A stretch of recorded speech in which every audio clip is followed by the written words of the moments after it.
రైతులు ఏ పంట సాగు చేసినా రైతు సాధికార సంస్థ మౌలిక సూత్రాలను అమలు చేస్తే తిరుగులేని ఆదాయం పొందే అవకాశం ఉంటుంది.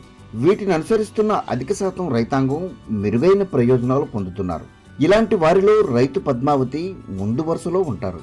తను సాగు చేసిన మిరప పంటకు సంస్థ రూపొందించిన అన్ని సార్వత్రిక సూత్రాలను అనుసరించి తక్కువ పెట్టుబడితో ఆరోగ్యంతో పాటు ఆదాయాన్ని పెంపొందించుకుంటున్నారు.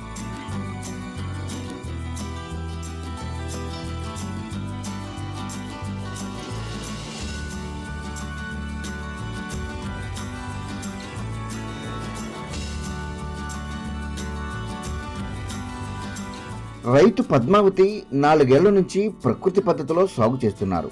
తనకున్న 2 ఎకరాల భూమిలో ఏటా మిరపతో పాటు పలు రకాలైన పంటలు పండిస్తున్నారు.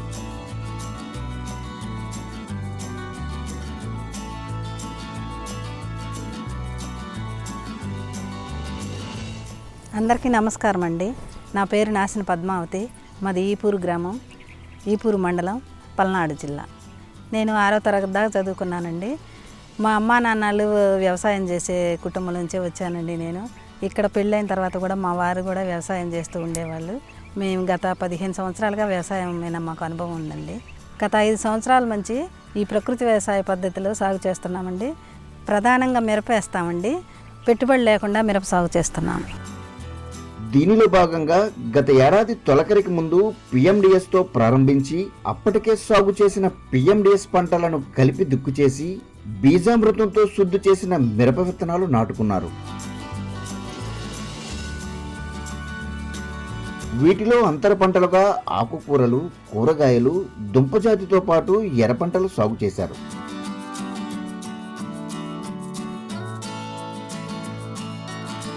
ఇలా అంతర పంటలు వేయటం ద్వారా ఆదాయంతో పాటు పురుగులు, దోమ ఉధృతి తగ్గించుకోవటం జరిగింది. మొక్కలు నాటిన 15 రోజుల తర్వాత ద్రవజీవామృతం తయారు చేసుకోవటం జరుగుతుందండి. నీళ్ళమిటి ఒక వరుస పారించుకుంటామండి. తర్వాత స్ప్రే చేసుకుంటామండి. మళ్ళీ 10 రోజుల తర్వాత నేమాస్త్రం స్ప్రే చేస్తామండి. నేమాస్త్రం స్ప్రే చేసిన తర్వాత దోమ, నల్లి నివారణ జరుగుతుందండి. వాటితో పాటు బ్రహ్మాస్త్రం, అగ్నాస్త్రం, తర్వాత గ్రోత్ రావడానికి, పూతాపింద రావడానికి కోడిగుడ్డు నిమ్మరస ద్రావణం, పుల్లటి మజ్జిగ తెగుళ్ళు నివారణకు, మరి పంచగవ్య, సప్తధాన్యాంకర కషాయం అలాంటివి వాడటం జరిగిందండి. కాయలు సైజు రావటం, తాలుకాయ రాకుండా ఉండటం చాలా బాగా ఉపయోగపడిందండి. ఈ కషాయాలు వాడటం వల్ల కాయ నాణ్యత పెరుగుతుందండి. దిగుబడి చాలా బాగా వస్తుందండి. మార్కెట్లోకి వెళ్ళినా కూడా చాలా డిమాండ్గా కొంటున్నారండి. సాగు చేసిన పంటల్లో మౌలిక సూత్రాలను అనుసరించడం వల్ల తెగుళ్లు, పురుగుల తాకిడి దాదాపుగా దూరమయ్యింది. దీంతో పాటు పెట్టుబడి సైతం తగ్గుతూ వస్తోంది. కషాయాలు, ద్రావణాలు చుట్టూ దొరికే ఆకులు తీసుకొచ్చుకొని నేనే సొంతంగా తయారు చేసుకొని పిచికారీ చేసుకోవటం వల్ల పెట్టుబడి చాలా తక్కువగా వచ్చింది. ఇంత దిగుబడి రావడానికి కారణాలు ఏంటంటే ఈ పిఎండిఎస్ వలన భూమి చాలా ఆరోగ్యంగా ఉంటుంది. వేరు వ్యవస్థ పురుగులు, తెగుళ్ళు తట్టుకొని ఉండటం వలన ఇంత దిగుబడి రావటం జరిగింది.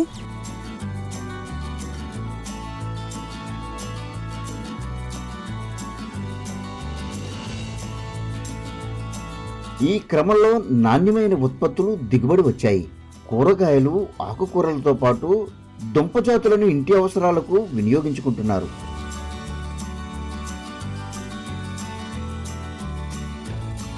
దీంతో పాటు నాణ్యమైన మిరప ఉత్పత్తులు లభ్యం కావడంతో దానికి తగ్గట్టుగా మార్కెటింగ్ చేసి అదనపు రాబడి సాధిస్తున్నారు. దీనికి అదనంగా మరో విడత దిగుబడి వస్తుందని లెక్కలు వేసుకుంటున్నారు.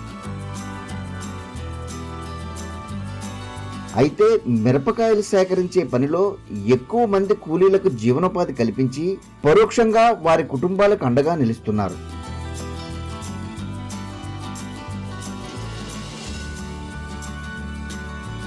ఇప్పటి వరకు 2 ఎకరాల మిరప తోటలో 34 క్వింటాలు రావడం జరిగిందండి. ఈ 34 క్వింటాలు 14,000 రూపాయల కాడికి రేటు పట్టడం జరిగింది. ఈ 14,000 రూపాయలకు గాను 4,76,000 రావడం జరిగింది. ఇప్పటి వరకు కూలీలు, వ్యవసాయ ఖర్చులు పోను 2,50,000 ఖర్చు పోగా 2,26,000 మిగలటం జరిగిందండి. అంతేకాకుండా కల్లంలో ఒక 20 క్వింటాలు కాయలు ఉండటం జరిగిందండి. ఇంకా కాయలు కోస్తున్నారండి. ఒక 6 క్వింటాలు 7 క్వింటాలు రావటం జరుగుతుందండి.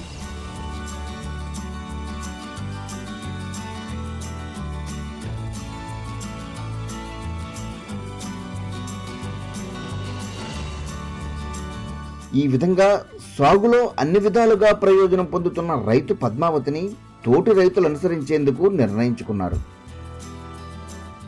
గతంలో చూసుకున్నట్టయితే ఈ కెమికల్ వ్యవసాయంలో పురుగు మందులు అవి ఇవి తెచ్చుకొని మేము ఎక్కువగా పెట్టుబడులు పెట్టుకొని అప్పుల పాలయ్యే స్థితిలో ఉన్నాము. మేము అప్పుడు వ్యవసాయమే మానుకుందామని ఆలోచిస్తూ ఉండగా మాకు ఒక ఐసీఆర్పీ వచ్చి డ్వాక్రా గ్రూపుల ద్వారా మాకు తెలియజేయడం జరిగింది ఈ ప్రకృతి వ్యవసాయం గురించి.